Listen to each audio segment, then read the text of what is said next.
I'm a doctor, a father, an American, an Indian. I've had conversations about life from every angle, and as I've navigated the South Asian experience, I share stories of people and their purpose. And what they're saying over and over again is, trust me, I know what I'm doing. I'm Abhay and on this episode of Trust Me, I Know What I'm Doing, a conversation with award-winning writer and filmmaker Shruti Ganguly. Stay tuned.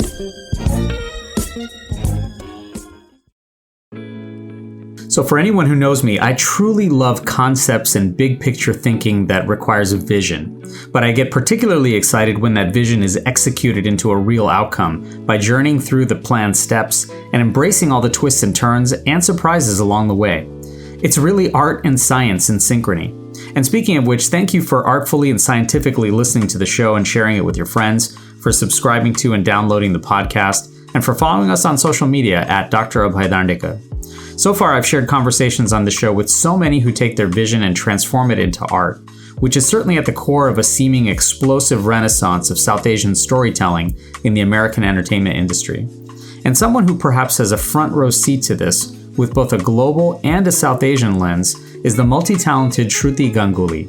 Shruti is an award-winning writer and filmmaker who hails from India by way of Oman. She came to Northwestern in Chicago for college and then finished both an MBA and MFA at NYU.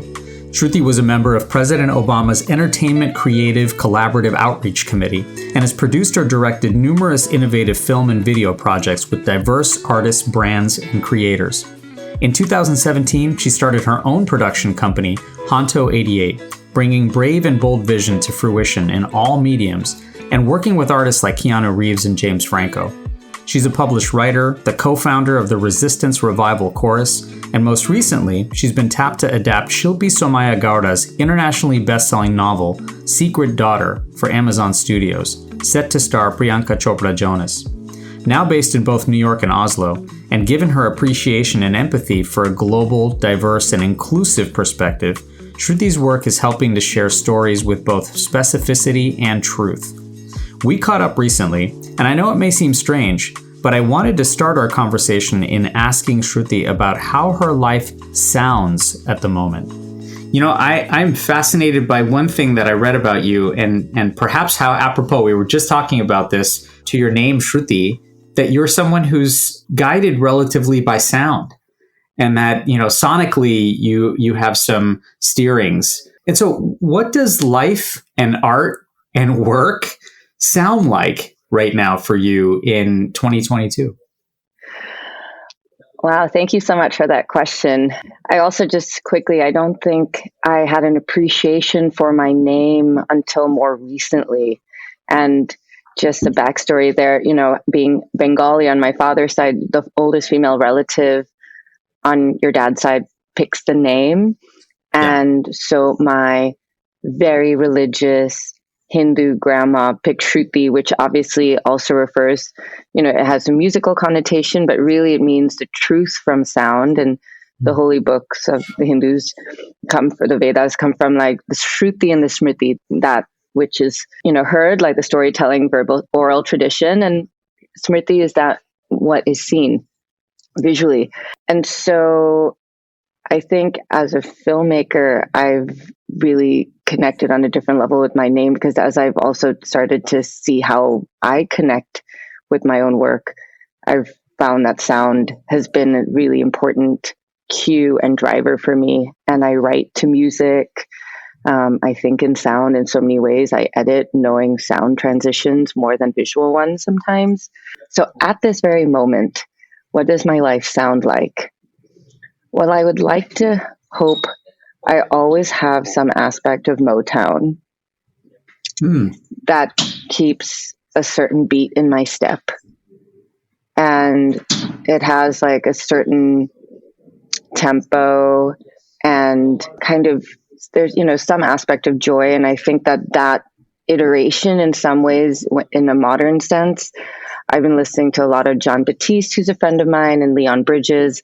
So I feel like there's something about being able to walk down the street with a certain type of lightness that I need. That being said, when I have to concentrate, when it comes to working, I listen to one song on repeat many times.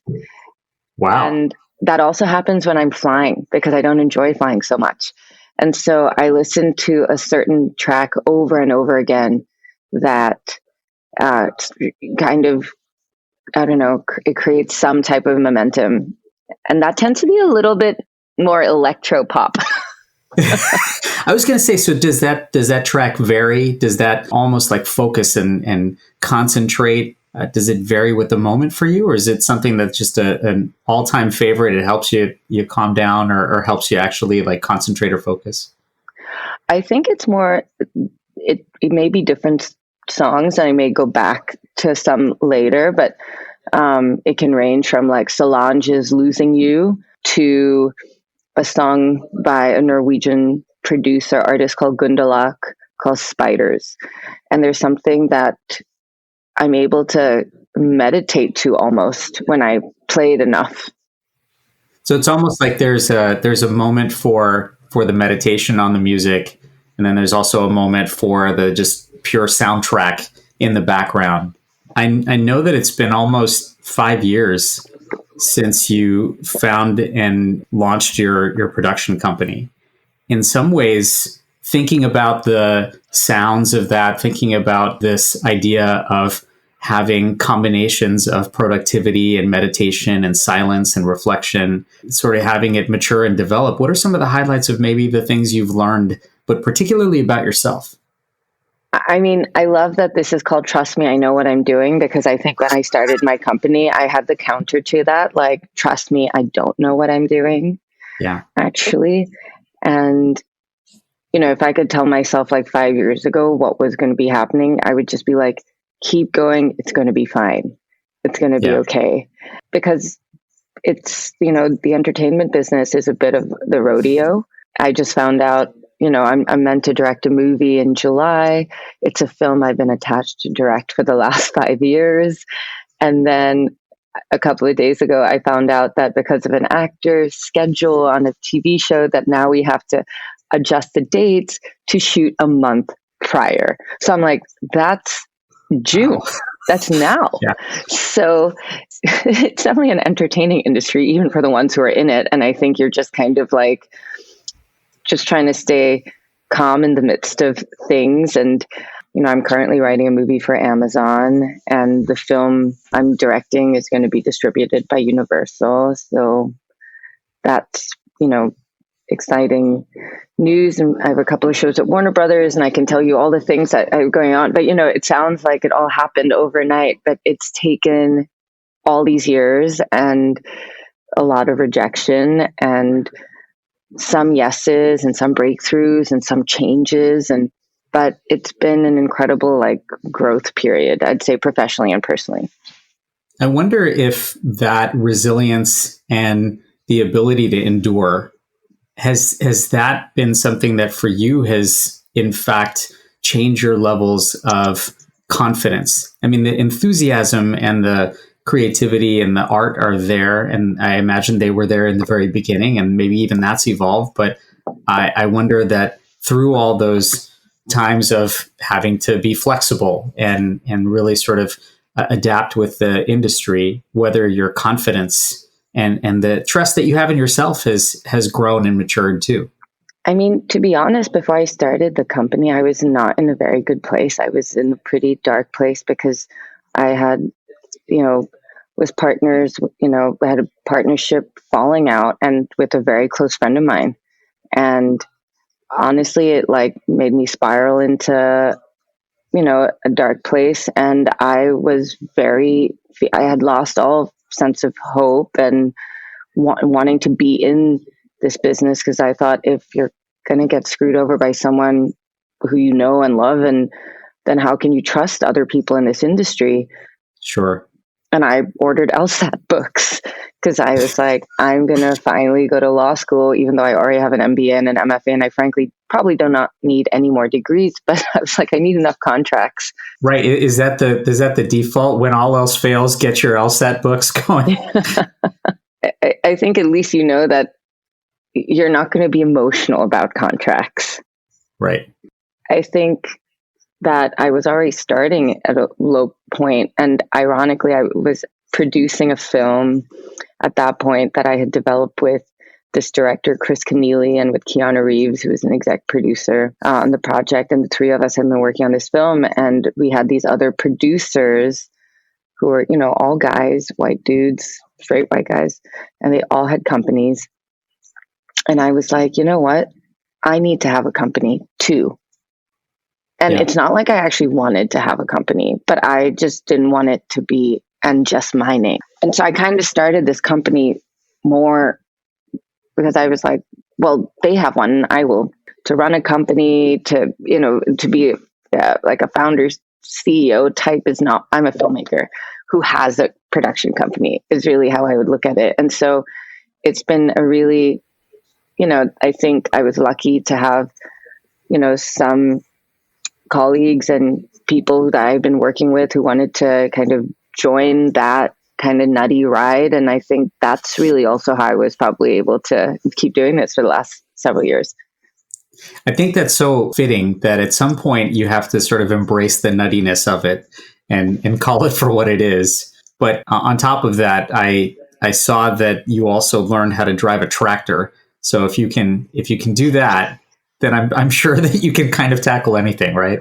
I mean, it was so funny. Here I was like filming north of New Orleans, and then what do I see but a Mahindra tractor? I was like, go brown people. That's right. Here you That's are. Right. You're listening to Trust Me, I Know What I'm Doing. After a quick break, we'll come back to our conversation with Shruti Ganguly. Stay tuned. Ruckus Avenue Radio. Welcome back to Trust Me, I Know What I'm Doing. Let's rejoin our conversation with award-winning writer and filmmaker Shruti Ganguly. As a creator, like you said, you're a filmmaker who has a production company or runs a production company. When you have a vision with an outcome and you have that in mind and you're trying to execute that vision, how then do the adaptability and the flexibility play a role? Do you have to, in some ways, kind of change what that vision is, or do you have to change the way that you get there? I think you can always have a vision for what you want the project to be, but because a certain project, like let's take a film, for example, also has so many variables and so many other people who are stakeholders, that vision also has to accommodate things from timing and budget, and you're not going to get, all the crew that you worked with because people get booked. And so at the same time, if I can be very clear about what I would really like and take the initiative, make the Pinterest board, make the decks, the lookbooks, just so I can articulate that vision versus relying on someone to know what I'm talking about, which is not fair to a collaborator, but to also know that it is in that collaboration with someone else that even better things will come about. That vision is not just one-sided. That being said, I think if you are kind of feeling pushed against the wall, like, wait, how am I supposed to direct this scene, which is a key emotional point under this time constraint? I can't do this on only one single shot. I need to have it covered in different ways to be able to convey an emotional arc. Then you should fight for some of those things, but know that that'll affect the rest of your day. So you have to make these adjustments. Yeah. And I mean, as someone with a business background, I mean, it sounds like you have to really sort of get through the nuts and bolts, but you have a larger vision in mind and you have so many collaborators and stakeholders. But do you ever find a joy in sort of being almost like blissfully content? Or is there especially once you finish something, because sometimes it's hard to know when you're done, or do you find that contentment is always waiting for the next project? Is there a different fulfillment with that? Can you ever rest? There's this song that we sang at our Resistance Revival chorus, or with our Resistance Revival chorus, and it's a line taken from an old song, and it says, "We who believe in freedom cannot rest," which I love. And I think that is also, in some ways, a torment of many artists. I don't like to see things that are complete, because I would probably go back and want to change and dissect things, and realizing when you got to put the brushes down or Right. to say cut. I think that's also really where you can surprise yourself through your collaborations and through the ideas of your collaborators, Yeah. and prepare to be amazed, because then you know that the magic started to happen through those relationships, and you have to be very open to it. And but that being said, I really don't like to revisit things I've made. Like when I have to show videos or films of things I've made before, I would prefer to not be there. Is it mostly because you find that you'll just be too self-critical, or is it because you've already moved on from that space? I think both. I would probably want to figure out how I can change something, or that, yeah, I'm on to the next already. And I've always wondered this, as perhaps someone who has a gift and a thirst even for good storytelling. Do you find it hard to keep a secret? I mean, especially when it's a good story that you have in mind? I keep very good secrets from my friends. I've always found that when I have something that's just brewing and I've got to get it out there, and it's such a great idea and I want to tell a story, that it's nearly impossible for me to just keep it sort of hidden. And I imagine that there's sort of context to secrets, but as a storyteller, is that sort of a curse, especially if you have a gift? I think it's also about how it's interesting because, like, I'm writing a book adaptation right now for Amazon, and my characters have secrets, and it's really fun to decide how to reveal them. So I think you have to know how to keep secrets to be a filmmaker, Yeah. because you have to know how to reveal certain truths at certain times and when. And I mean, even when it comes to the documentary part of my work, to your point, I'd like to think that I'm, more than a filmmaker, I'm more of a listener. Like, as long as, my cinematographer and I've decided what it looks like when I'm sitting in front of someone and talking to them, I'm completely focused on them. They could be talking to me in many languages, any language that I don't even understand. But I think if you really pay attention, you really know what they're talking about.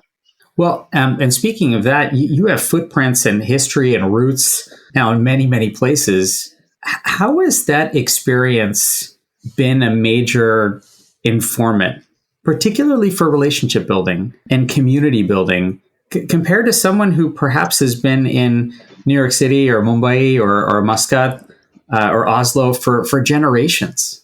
Well, I grew up in Oman as an expat. And when you're growing up in a place where you're not from, but you're surrounded by community, but you also have an incredible local community as well, and an international community. But I would say that my parents were so focused on community building. My mother did a lot of work for, in social justice. My parents are incredibly social. They make me look like an introvert, which I'm not. But, we've always kind of grown up with like a certain joie de vivre, and like really genuinely caring for people around you, for your friends around you. And that has just been the foundation, I'd say, for myself and my brother, that we're pretty comfortable being in new places and being open and absorbing and not showing up, imposing our notions and without listening first, and being respectful of other cultures and communities. And I'd say that that's greatly informed my work as a filmmaker. Right now, at this moment, you're also someone who's kind of witness to and perhaps can speak to what I think are kind of two circles in the South Asian Venn diagram right now of art and film. And those are the South Asian American stories and stories of kind of the global Indian and South Asian experience. And I wonder if there's a value at all of more merging of these. I mean, do they mature differently? Do they have to mature a little bit more before merging? Do they need to merge? What's your reflection on this?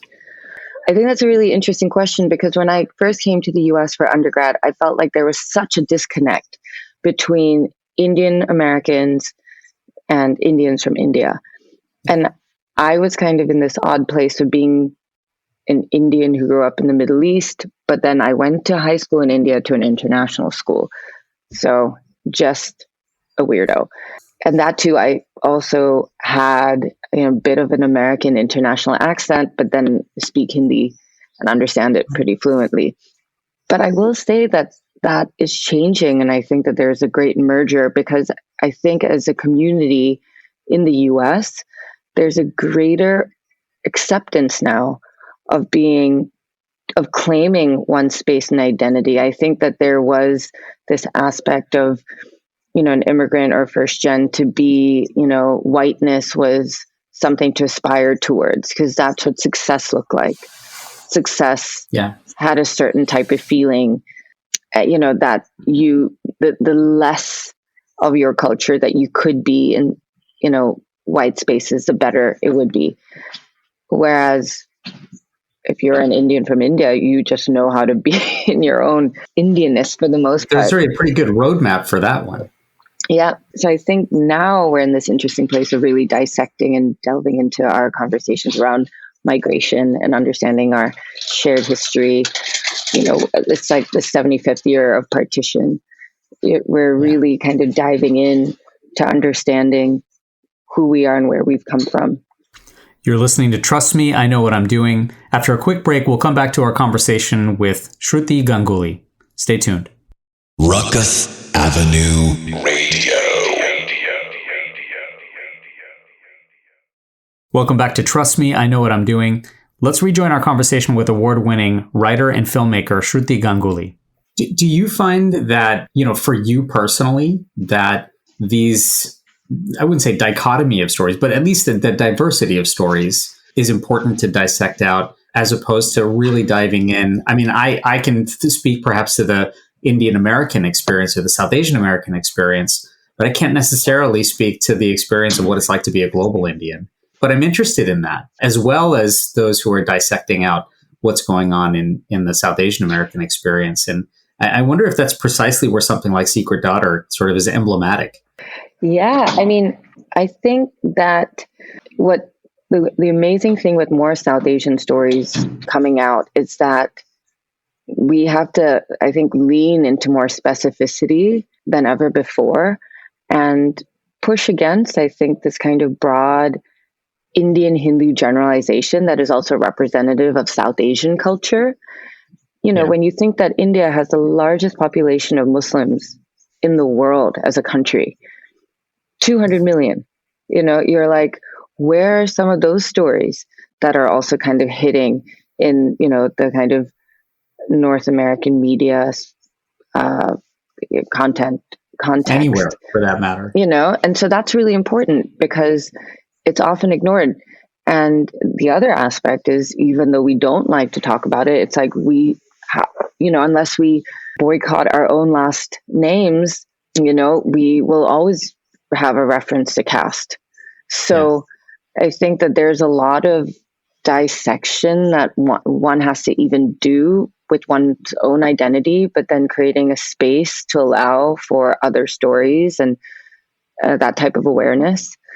And, my mother is Anglo-Indian and, practicing Christian.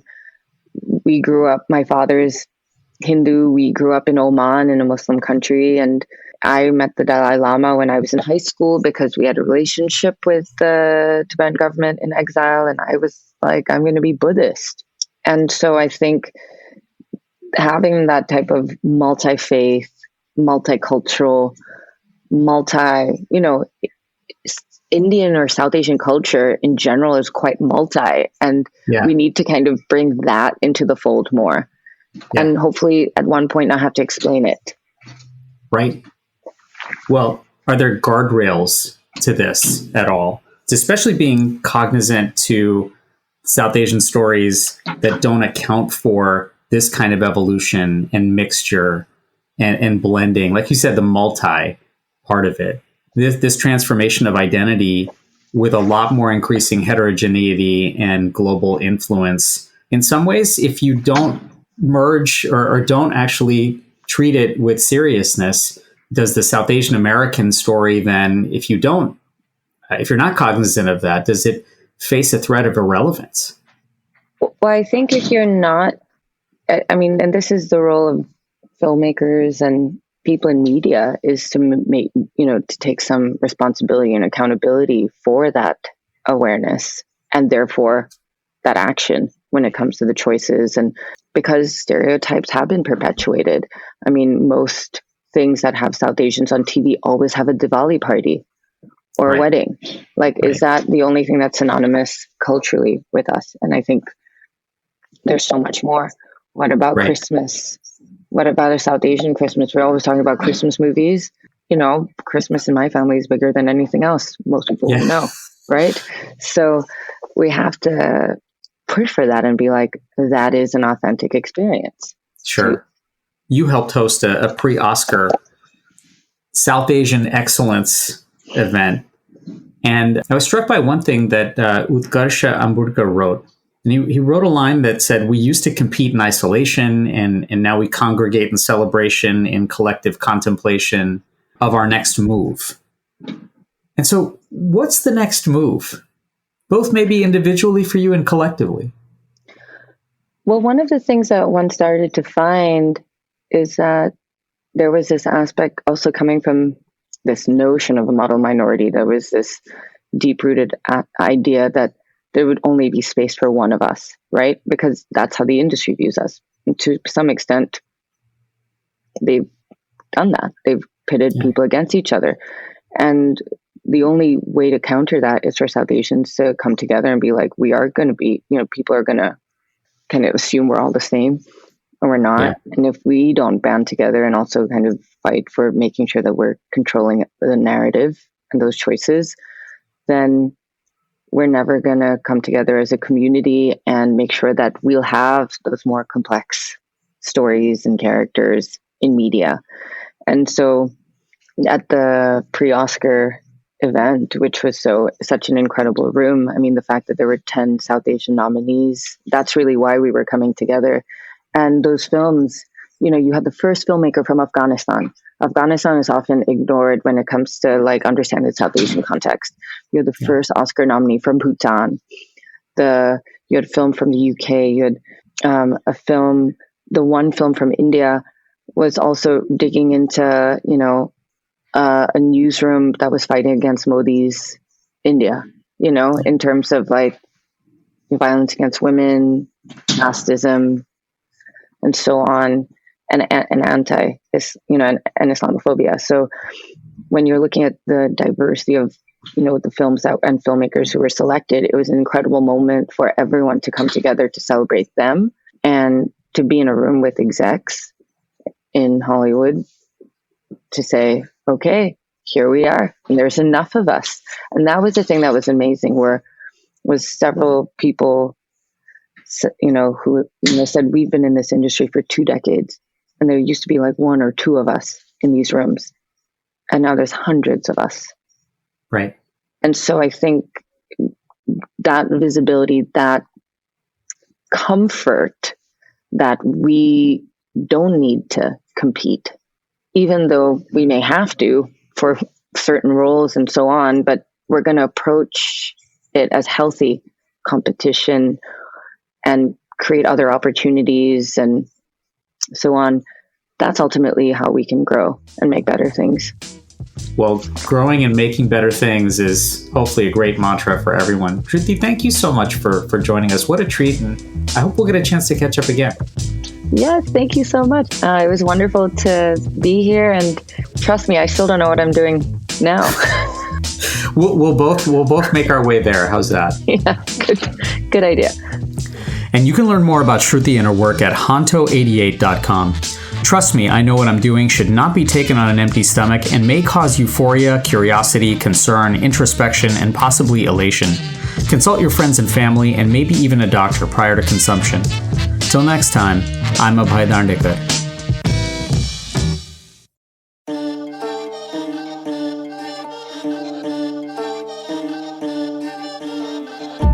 Yo, this is Rag. Check out my song Kolar Pasanga on Rakus Avenue, Rise of South Asian Hip Hop.